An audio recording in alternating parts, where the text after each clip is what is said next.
Was mir gerade zum ersten Mal aufgefallen ist, der Sprecher spricht ja auch die Dame, also diese Katzenfrau da. Hätten die dafür nicht einfach einen separaten Sprecher nehmen können? Na komm, auf.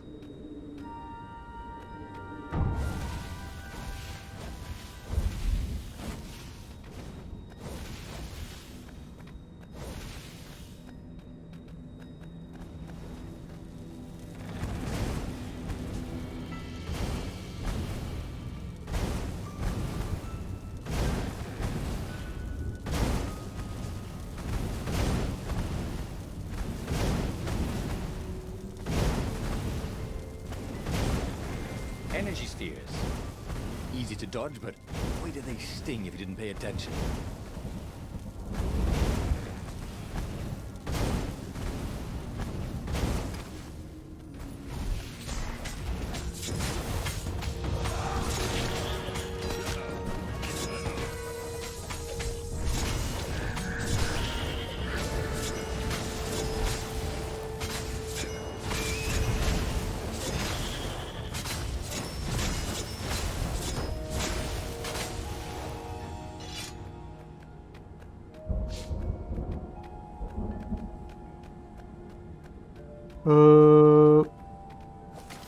Ja.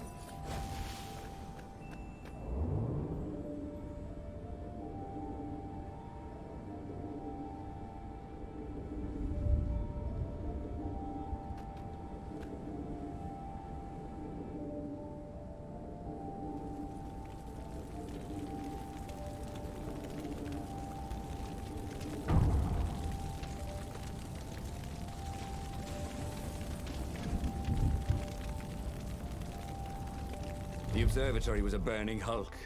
Dead scientists and black feathers everywhere. The Ravens had taken special care to burn the reanimated witness to cinders. Zenobia stared at the carnage.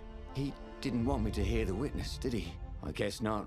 What's your plan? She asked. So, Reynardo explained his brilliant gambit.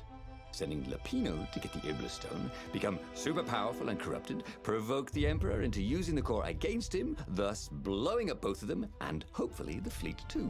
Let me visit your council, she said, shaken. I want to help. Could he really trust her?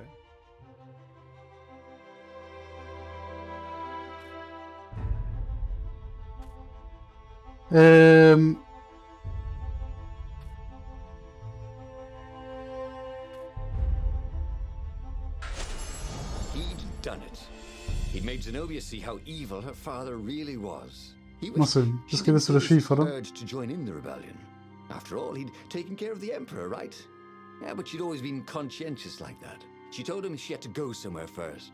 So Reynardo gave her the location of the secret base, and they agreed to meet in the ruins. He had a very good feeling about this. Wünschte, ich könnte dieses Gefühl auch spüren. What was more important than meeting the rebel council? Had he made a mistake, sending her to the ruins? No. He knew they could trust each other. He could trust her because she never broke her word. And she could trust him because she could see right through him. Well, she'd probably be there well before him. She at least didn't have to fight her way through rainstorms of ravens.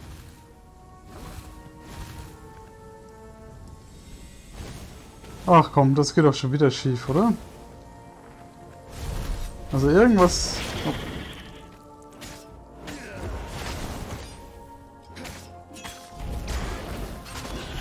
Okay, die Dinger sollte man nicht mit Feuerwaffen angreifen. Reynardo wondered how much Hypatia had known about the book she protected. Enough to tell her son to protect it. Enough to tell Reynardo to protect her son. He'd let her down there. Das brauchen wir nicht mehr.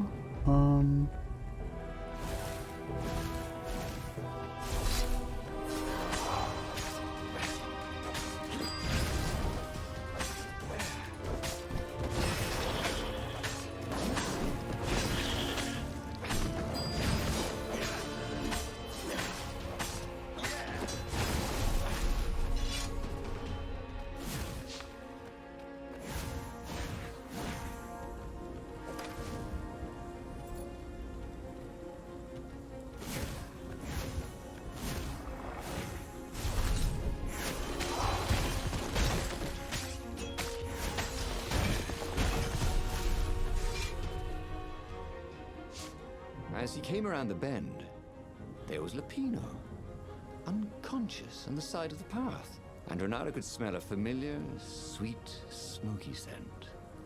Who? Zenobia. It had to be. She never used a combat spell when she could use drowsy gas. That meant she had the Iblis. Nee, jetzt hatte ich schon wieder den Blindstein. She hated her father.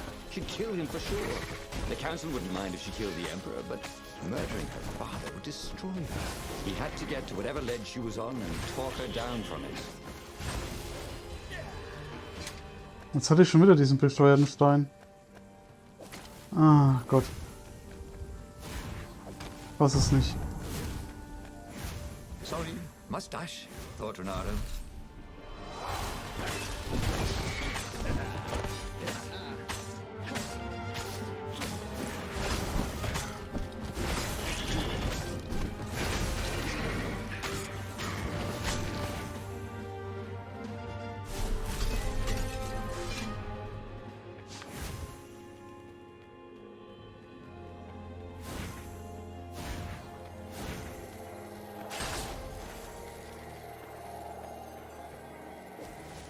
Oder?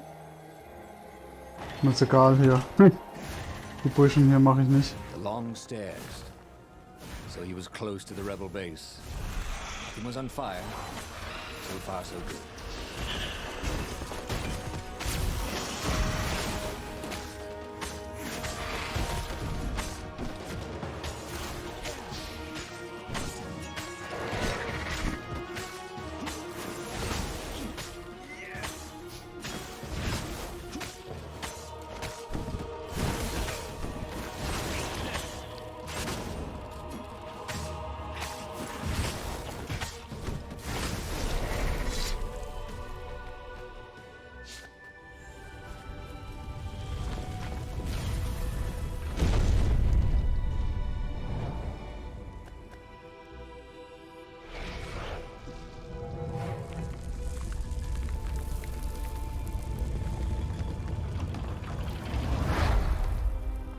Everyone in the council chamber was dead.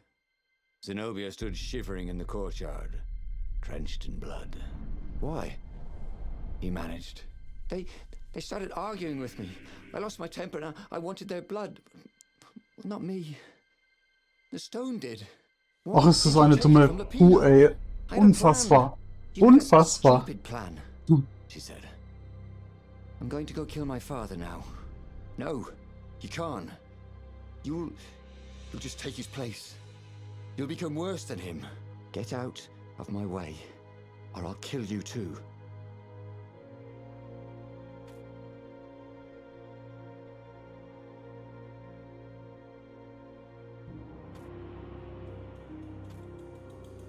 Jetzt halten wir uns mal auf hier. You won't kill me, he said. And I won't let you kill the Emperor. Enraged, she raised the sword. You hate him too? He could sense the Iblis stone, yearning for his death. But she didn't strike. If you kill him, he'll destroy you. I know you. Shut up! She shouted, her sword trembling. I won't lose you again. Not for anything. Get away from me, he said, and he was very close. I can't lose you again. And he was in reach of her sword now. I hate him! I hate you too! I love you, he said for the very first time. And then she was weeping. He was holding her. The sword had dropped from her hand.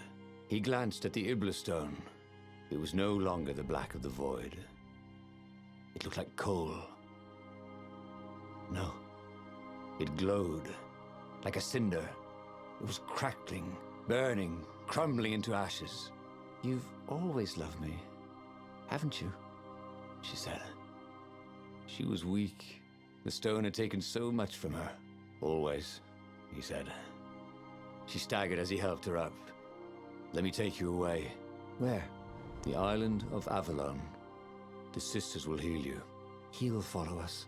Then we need the Farfarer, the fastest ship in the Empire.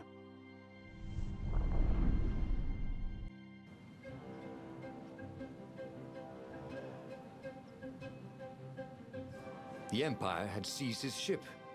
They'd have to take it back. Okay. Oh Mann.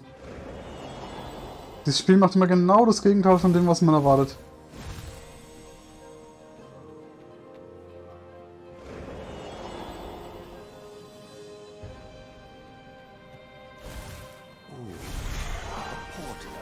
Right into the middle of the fleet. It was a glaring weakness in the defense.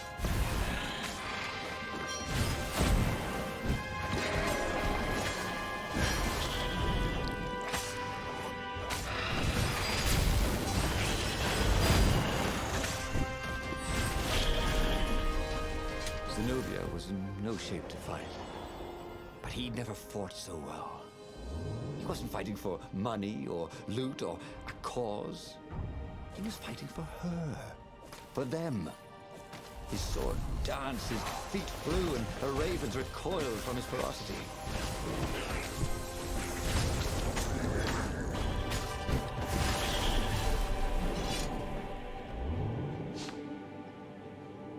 This was much easier than free climbing.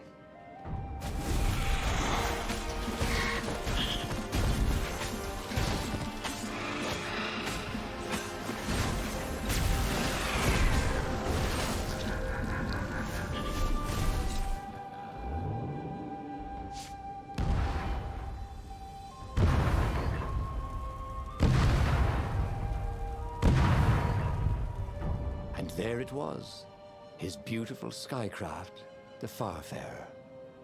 They would fare very far indeed, beyond the Empire, beyond the reach of the Empire, to the mystical island of Avalon. He didn't know exactly where it was, but he knew he could find it. And they would find peace there. Second star on the right, and straight on till morning, laughed Zenobia. And they laughed together for the first time in a long time.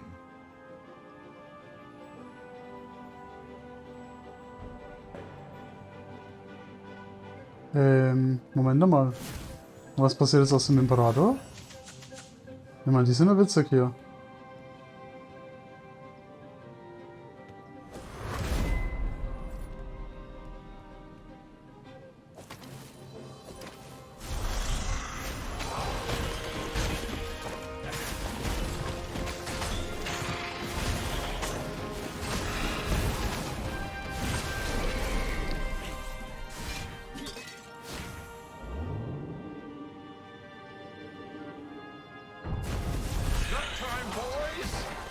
The lead raven.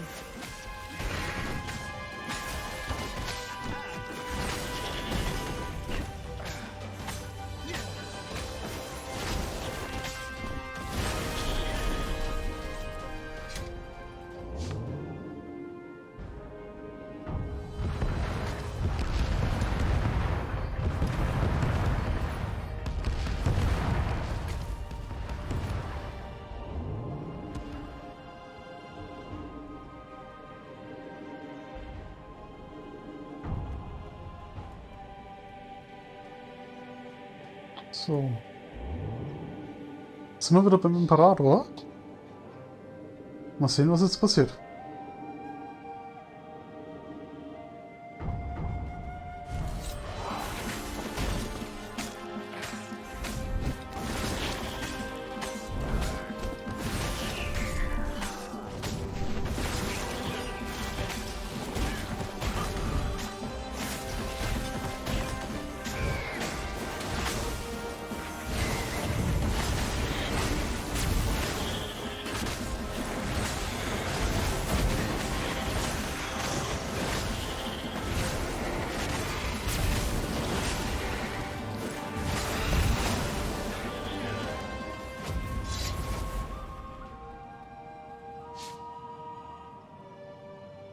Das kann nochmal But ein it Level did up. not go unnoticed. Scout ships lifted off, and the long lance of the Imperial flagship. Reynardo turned downwind to gain speed. The Raven ships could pursue, but they couldn't close. The Far Speaker croaked, "You return her and live!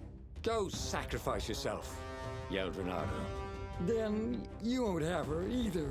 On the flagship, the Emperor was readying some arcane weapon.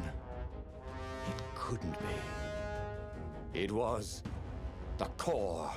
A devastating beam lanced out of the flagship. Reynardo zigzagged wildly to keep the Farfair out of it. Now the Raven scout ships were closing the distance, and the beam was getting closer too. Then came a blinding flash, and the air was searingly hot all around him. There was a thunderous, deafening roar. He could smell burnt oak and burnt feathers and burnt flesh. But when he could hear and see again, they were alive and unhurt. And they were alone in the sky. Zenobia embraced him. They had done it. Through luck and through love, they had won the war. "Avalon, here we come," he said as he held her arms wide in the prow of the boat and let her feel its speed. "Maybe the real Avalon is wherever we're together," she said. And so, after a bit of an argument, Reynardo and Zenobia went to one of the two Avalons. The one shrouded in mists, or the one in their hearts. But which one they went to, I'll never tell. He'd done it. He'd forged his own destiny. Well, he hadn't actually done it. But he knew what he would do. Reynardo smiled at the book. He practically wanted to kiss it. The kid's sacrifice hadn't been in vain. He'd saved the book and saved the world. Reynardo owed him and his mother so much. Reynardo lowered the mainsail and let the Farfarer shoot forward in the breeze. Second star to the right, and straight on till morning. This time, he would win.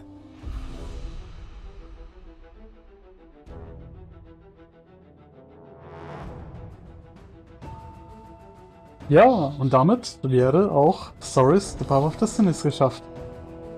Mit ein bisschen Hilfe von, ja, mit dem Storyfinder, aber ich glaube, im Sinne des Let's Play war das schon richtig so. Ansonsten hätten wir jetzt wahrscheinlich noch 20 andere Varianten ausprobiert, ohne ans Ziel zu kommen.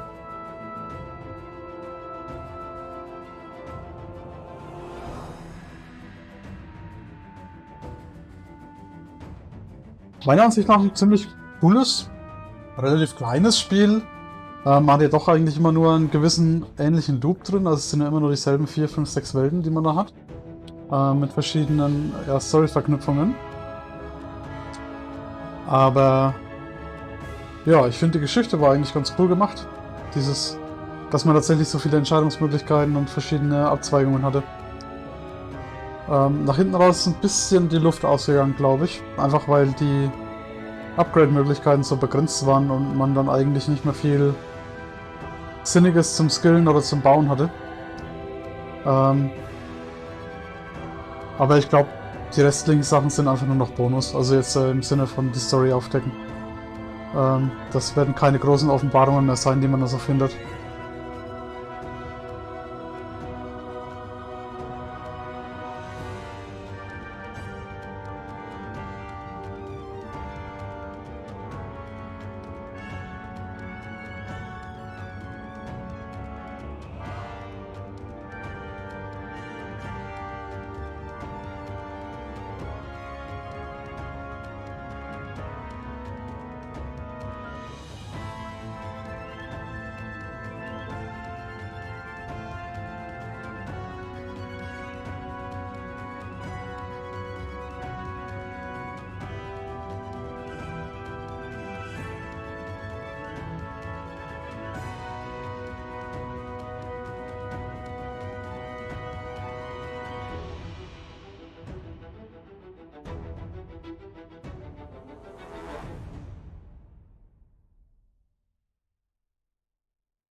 Ja, und so kommen wir wohl wieder zum Ende.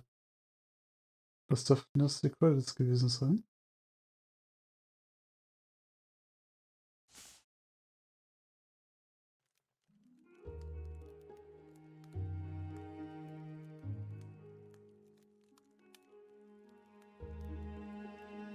Widerstand und Skyrim immer aktiv. Ah, sehr schön. Das heißt, wenn man jetzt die restlichen Geschichtsstränge noch machen wollte, dann wäre man ziemlich krass drauf. Ja gut, ich würde sagen, das soll es erstmal gewesen sein. Was das nächste Spiel sein wird, kann ich jetzt noch nicht sagen. Aber wir werden sehen. Gut, bis dahin. Ich hoffe, es hat euch gefallen und wir sehen uns beim nächsten Let's Play wieder. Macht's gut!